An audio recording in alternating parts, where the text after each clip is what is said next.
Did you know we are probably all using sunscreen wrong?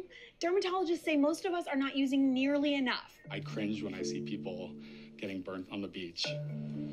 UVA and UVB are the two main types of UV exposure that we get that cause skin aging, but in reality, we know both actually contribute to skin cancer. So if you're just looking at sunscreens, look for something that says broad spectrum, because you know it'll have a UVA and UVB coverage.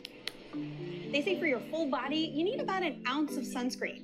That's enough to almost fill a shot glass. Okay. So I'll start filling up the shot glass. You Right. tell me when you think is enough for Okay. your whole body. Okay, here we go. Say stop. I would say half. Say that there. Stop. That's it for me. No, I'm being honest. Your whole body. I don't put it on my whole body. So should we apply it? Moment of truth. Yeah. Take the shot. Take the shot. Cheers. Yeah. Okay. So I really want to get in there and, Oh my gosh. you should apply sunscreen at least 15 minutes before going out into the sun. The rate of burning depends on your skin type. So even if you have melanin-rich skin, you can still get burned.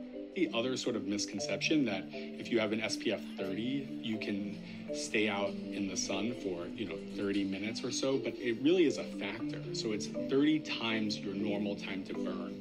Okay, so how much are you supposed to be using on your face? So for your face, you want to do at least 2 to 3 fingertips, right? Just your face? No, your face, your neck, the back of your ears. Okay. I always get the bottom of my lip too, just to make sure. And the tops of my eyelids, because I've cut skin cancer out of sort of every part on someone's face. Oh my gosh. It's hard, right? Sunscreen, we know we should use it, but we're not always using it correctly. But I applaud anyone who's actually just using it on the daily basis.